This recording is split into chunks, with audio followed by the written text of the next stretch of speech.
Why is mold toxicity such a big deal? Hi, I'm Megan. I'm a nutritional therapy practitioner and functional blood chemistry specialist. I run a holistic health practice, and about half of our practice is working with people who have mold toxicity or mold illness as a major root cause of a lot of their health issues. And I really want to express how big of a deal mold really is in the body.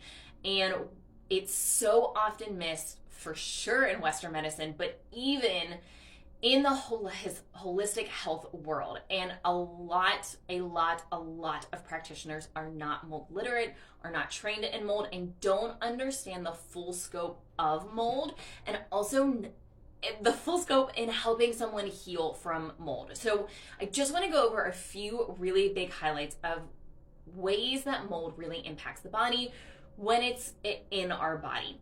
So, and if you're like, how do I know? Check out some of my other videos in my mold playlist. I talk about testing. I talk about testing your body, testing your home, and then I also talk about what to do and how to start healing. So mold impacts the whole body systemically and is a major stressor. So it's going to naturally increase stress. So cortisol issues, for sure, we're gonna have some problems there.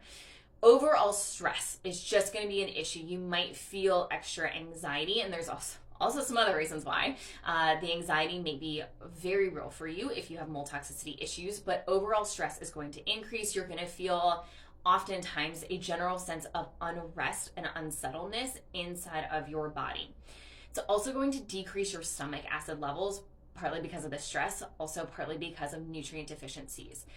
Your body's trying to get this out. Yes, absolutely. It was designed to get things out of the body. However, mold is often too big of an issue for it to do it by itself. And there's also, once again, a lot of other things that are going on here.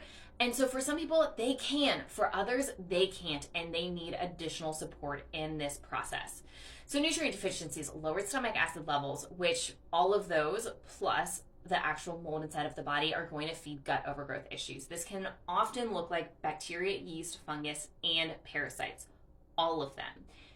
At the very least, often we will see yeast as an issue and parasites. Parasites love mold. They love mold so much. And if you're doing any sort of mold protocol, please do parasite work. When the parasites die, they're also going to release more mold into the body. So please do parasite work. If you're going to do mold work, you should absolutely be doing other gut work as well, because I can pretty much guarantee you're going to need it. Mold also really impacts neurotransmitters, aka your mental health. So the production and transportation of these neurotransmitters and neurotransmitter pathways. Anxiety and depression run rampant. Cognitive issues run rampant in people who are struggling with mold. And this is a massive issue. And if you address the mold, these issues go down. You should also be learning how to regulate your nervous system as you're going through mold protocol, and this will further help that process and help to reset the body so it can learn how to feel safe again physically, but also mentally and emotionally. All of that plays a really big role.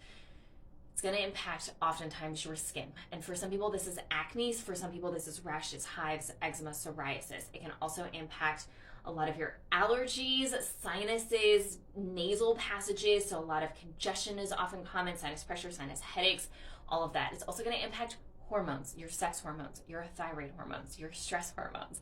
All of these things are often impacted. And once again, if you only work on hormones and you have this mold in your body, you're not going to get very far or stay there for very long. So we need to look at all of this.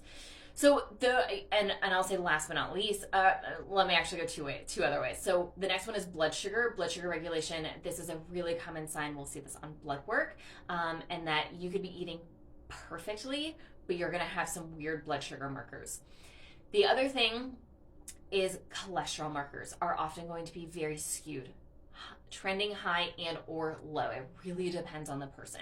And so this is going to really impact the body. So if you have a ton of chronic issues, moral of the story is check for mold. See if this is your big root cause, because if you address everything else but don't address the mold, you're going to have to basically restart. and address the mold, and then downstream impact everything else. If you need help and support in healing from mold, or knowing if you even have mold, is mold an issue in your body, please book a free consult with us. We'll be more than happy to do a deep dive with you to see if this is something that we think could be an issue and how we think you need to heal in order to do this. And we have a very, very high success rate in helping people heal from mold toxicity and everything else that comes along with it.